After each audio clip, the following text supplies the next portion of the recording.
Hello दोस्तों, स्वागत है आपका आपके अपने YouTube channel study with Ravi पर। दोस्तों, आज के हम इस वीडियो में कुनिंद वंश से संबंधित महत्वपूर्ण प्रश्न इस वीडियो में पढ़ने वाले हैं। दोस्तों, मैंने कुनिंद वंश से संबंधित वह सभी प्रश्न शामिल किए हैं जो आपके सीधे एग्जाम में पूछे जा सकते हैं। साथ में आपको क्वेश्चन से रिलेटेड एक्स्ट्रा फैक्ट भी बताऊंगा जिससे आपको यह टॉपिक अच्छे से क्लियर हो सके। तो बस आप वीडियो को शुरू से लेकर लास्ट तक देखते रहिएगा, ठीक है, जिससे आपको यह टॉपिक अच्छे से समझ में आ जाए। तो पहला प्रश्न है, निम्न में से किस वंश का संबंध कालसी अभिलेख से है? तो दोस्तों, कालसी अभिलेख से मौर्य वंश का संबंध है, जो कि फ्रेंड्स मौर्य वंश का शासक था सम्राट अशोक। इसके द्वारा 257 ईस्वी पूर्व में कालसी अभिलेख को बनवाया गया था। नेक्स्ट क्वेश्चन है कि कालसी शिलालेख निम्न में से किससे संबंधित है? तो दोस्तों, कालसी शिलालेख का संबंध है सम्राट अशोक से। तो सही आंसर है हमारा ऑप्शन डी। तीसरा प्रश्न है कि कालसी स्थित अशोककालीन शिलालेख की भाषा है। तो दोस्तों, कालसी में स्थित जो अशोक का शिलालेख है इसकी भाषा थी प्राकृत भाषा। तो सही आंसर है ऑप्शन बी। नेक्स्ट क्वेश्चन है कि अशोककालीन शिलालेख राज्य के किस स्थान से मिला है? तो दोस्तों, कालसी देहरादून से प्राप्त हुआ है अशोक का शिलालेख। नेक्स्ट क्वेश्चन है कि उत्तराखंड पर शासन करने वाला कुनिंद वंश निम्न में से किसके समकालीन थे? तो दोस्तों, जो कुनिंद वंश था तो वह मौर्य के समकालीन था। तो सही आंसर है हमारा ऑप्शन बी। नेक्स्ट क्वेश्चन है कि कुनिंद वंश के शासकों में सर्वाधिक मुद्रा सिक्के किस शासक के प्राप्त हुए हैं? तो दोस्तों, सर्वाधिक मुद्राएं या सिक्के जो प्राप्त हुए हैं तो वह अमोघभूति के प्राप्त हुए हैं, जिससे यह पता चलता है दोस्तों कि अमोघभूति का जो शासन काल था तो वह आर्थिक रूप से मजबूत था। नेक्स्ट क्वेश्चन है, निम्न में से किस प्रकार के सिक्के रजत व तांबे की धातु के थे? तो दोस्तों, जो अमोघभूति प्रकार के सिक्के थे तो वह चांदी और तांबे से बने थे। तो सही आंसर रहेगा ऑप्शन बी। जो दोस्तों कुनिंद वंश की मुद्राएं थीं तो वह 3 भागों में बांटी गईं। जो मुद्राएं दोस्तों अल्मोड़ा से प्राप्त हुई तो उन्हें अल्मोड़ा प्रकार का कहा गया। जो अमोघभूति शासक की थीं तो वह अमोघभूति प्रकार की कही गईं, और जो छत्रेश्वर शासक की थीं तो वह छत्रेश्वर प्रकार की मुद्राएं कहलाईं। अगला प्रश्न है, छत्रेश्वर प्रकार की मुद्रा पर किस शैली का प्रभाव देखने को मिलता है? तो दोस्तों, कुषाण शैली का प्रभाव देखने को मिलता है छत्रेश्वर प्रकार की मुद्राएं पर। आपसे पूछा जाएगा कि अमोघभूति प्रकार की जो मुद्राएं थीं तो उन पर किस शैली का प्रभाव देखने को मिलता है, तब सही आंसर रहेगा यूनानी शैली का। नेक्स्ट क्वेश्चन है कि मानव मूर्ति व कुबड़ वाले बैल की छाप के किन सिक्कों से प्राप्त हुई हैं? तो दोस्तों, मानव मूर्ति और कुबड़ वाले बैल की जो छाप प्राप्त हुई है तो वह अल्मोड़ा प्रकार के सिक्कों से प्राप्त हुई है। नेक्स्ट क्वेश्चन है कि कुनिंदों की प्रथम वास्तविक राजधानी कहाँ थी? तो दोस्तों, कालकूट में स्थित थी कुनिंदों की प्रथम वास्तविक राजधानी। फ्रेंड्स, जो कालकूट है तो यह कालसी का प्राचीन नाम है, याद रखना है। नेक्स्ट क्वेश्चन रहेगा कि उत्तराखंड का पहला राजनीतिक वंश किसे कहा जाता है? तो दोस्तों, उत्तराखंड का पहला राजनीतिक वंश कुनिंद वंश को कहा जाता है। नेक्स्ट क्वेश्चन है, निम्न में से किस पौराणिक ग्रंथ में कुनिंद शासित राज्य को उत्तर कुरु महाजनपद कहा है? तो दोस्तों, ऐत्रेय ब्राह्मण में कुनिंद शासित राज्य को उत्तर कुरु महाजनपद कहा गया है। तो सही आंसर रहेगा ऑप्शन बी। दोस्तों, जो भारत था तो यह 16 महाजनपदों में बटा था, ठीक है, जिसमें से एक महाजनपद था कुरु, ठीक है, और यह कुरु महाजनपद जो था दोस्तों 2 भागों में बटा था।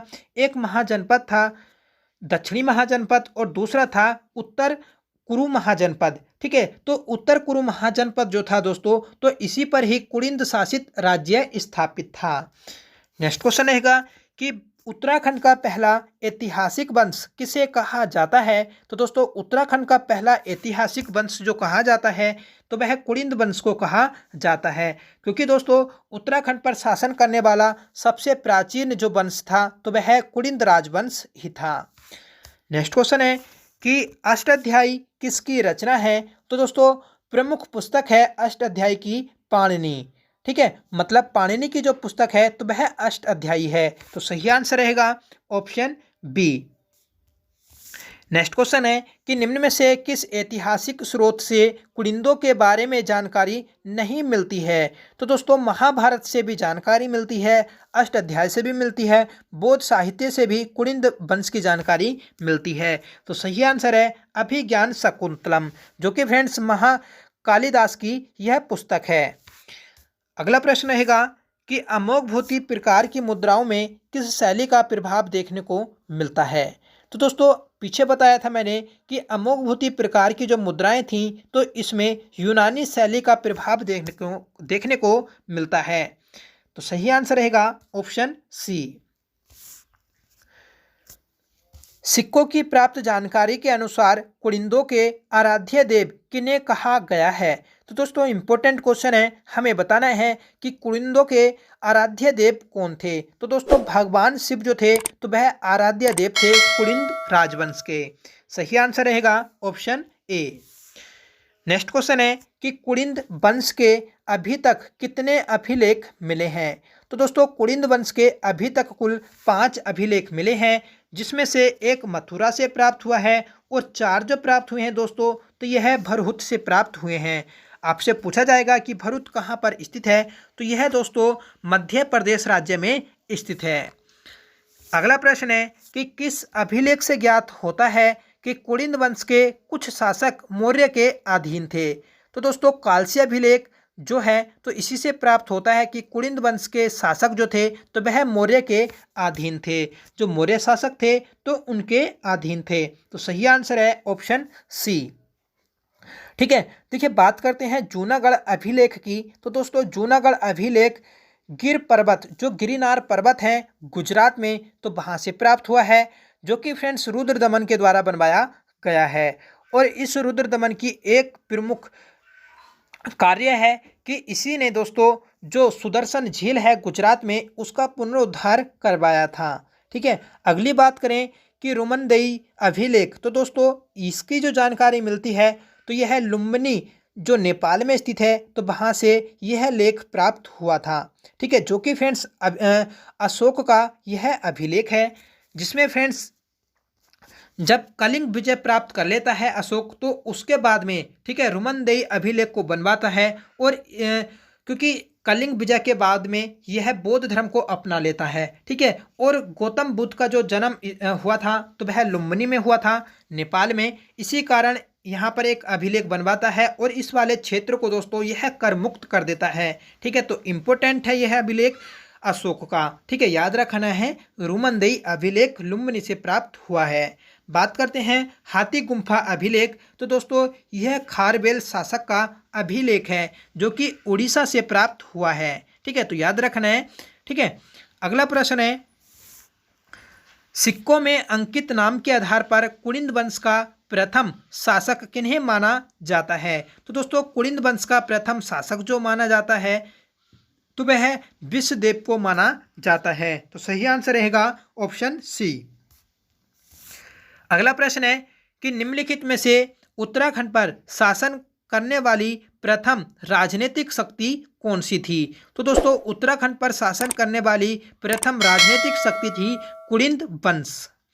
अगला प्रश्न है कि कुलिंद वंश का प्रतापी शासक किसे कहा जाता है? तो पीछे बताया था कि कुलिंद वंश का सबसे प्रतापी राजा जो है तो वह अमोघभूति को कहा गया है। तो सही आंसर रहेगा ऑप्शन ए। अगला प्रश्न है कि अमोघभूति की मृत्यु 100 वर्ष ईसा पूर्व के पश्चात कुमाऊं में किसका अधिकार हो गया था? तो दोस्तों जो अमोघभूति की मृत्यु हुई थी तो उसके 100 वर्ष बाद ठीक है कुमाऊं पर किसका अधिकार हो गया था? तो इसका सही आंसर है शकों का। ठीक है, मतलब कुलिंद वंश का जब पतन हो जाता है तो उसके बाद में उत्तराखंड के क्षेत्र पर शकों का आधिपत्य हो जाता है। ठीक है, और एक क्वेश्चन है कि जो फ्रेंड्स कुलिंद थे तो कुलिंदों ने किस पर अधिकार कर रखा था? तो फ्रेंड्स जो खस थे तो खसों पर इन्होंने अधिकार कर रखा था, जिस कारण इन्हें खस अधिपति भी कहा जाता है। नेक्स्ट क्वेश्चन है कि कुमाऊं क्षेत्र में शकों का अधिकार व शक संबंध का प्रचलन किस स्थल से ज्ञात होता है? तो दोस्तों कटारमल सूर्य मंदिर अल्मोड़ा से यह पता चलता है। नेक्स्ट क्वेश्चन है कि शकों के बाद राज्य के तराई क्षेत्र पर किसका अधिकार हो गया था? तो दोस्तों शकों के बाद तराई क्षेत्र में जो अधिकार हो गया था तो वह कुषाणों का अधिकार हुआ था। सही आंसर रहेगा ऑप्शन बी। अगला प्रश्न है कि किस अभिलेख से यह ज्ञात होता है कि कुलिंद राजवंश के कुछ शासक मौर्य के अधीन थे? तो पीछे भी था ये क्वेश्चन, ठीक है। सही आंसर था इसका कालसी अभिलेख से। नेक्स्ट क्वेश्चन है कि 6ठी शताब्दी के बाद नागों को पराजित कर उत्तराखंड पर किसने अधिकार कर लिया? तो दोस्तों 6ठी शताब्दी के बाद जब नागों को पराजित किया था तो उसके बाद में उत्तराखंड पर जो अधिकार होता है तो वह मोखरी वंश का होता है। तो सही आंसर रहेगा ऑप्शन ए। आपसे पूछा जाएगा कि उत्तराखंड में नागों को किसने पराजित किया था? तो सही आंसर है मोखरी वंश ने। नेक्स्ट क्वेश्चन है कि मोखरी वंश का अंतिम शासक कौन था? तो दोस्तों मोखरी वंश का अंतिम शासक था गृह वर्मा। सही आंसर रहेगा ऑप्शन डी। मोखरियों के बाद उत्तराखंड पर किस बाहरी राजवंश का शासन स्थापित हुआ था? तो दोस्तों मोखरियों के बाद उत्तराखंड पर जो बाहरी राजवंश स्थापित हुआ था तो वह वर्धन वंश स्थापित हुआ था, ठीक है। तो वर्धन वंश का जो सबसे शक्तिशाली शासक आता है दोस्तों तो वह हर्षवर्धन था, और इसी हर्षवर्धन ने जो कुंभ मेला आयोजित किया जाता है तो इसकी परंपरा को शुरू किया था। नेक्स्ट क्वेश्चन है, और ये हमारा इस वीडियो का लास्ट क्वेश्चन है दोस्तों, कि क्वेश्चन है कि हर्ष के समय ह्वेनसांग उत्तराखंड की यात्रा की थी, उसने अपनी यात्रा वृत्तांत में इस राज्य को क्या कहा है? तो दोस्तों ह्वेनसांग का यात्रा वृत्तांत है सियूकी। तो सियूकी ने दोस्तों उत्तराखंड को क्या कहा है आपको बताना है। तो फ्रेंड्स इसने जो कहा था तो वह पोलिहिमोपुलो मतलब ब्रह्मपुर के नाम से संबोधित किया था। तो सही आंसर रहेगा ऑप्शन ए। मयूरपुर जो कहा था दोस्तों हरिद्वार को कहा था, ठीक है, याद रखना है। मोरध्वज के नाम से जो जाना जाता है तो कोट द्वार को जाना जाता है, ठीक है। तो फ्रेंड्स सभी क्वेश्चन इंपॉर्टेंट थे, उम्मीद करता हूँ आपको अच्छे से समझ में आया होगा, ठीक है। इससे अलग कुलिंद वंश से कोई क्वेश्चन नहीं बन सकता, तो सभी क्वेश्चन इंपॉर्टेंट थे। आपने अगर वीडियो को लाइक नहीं किया है तो प्लीज़ वीडियो को लाइक जरूर करिएगा, ठीक है। कमेंट करके जरूर बताएं कि सेशन कैसा रहा। मिलते हैं नेक्स्ट वीडियो के साथ दोस्तों, तब तक के लिए bye. Thank you so much for watching. जय हिंद।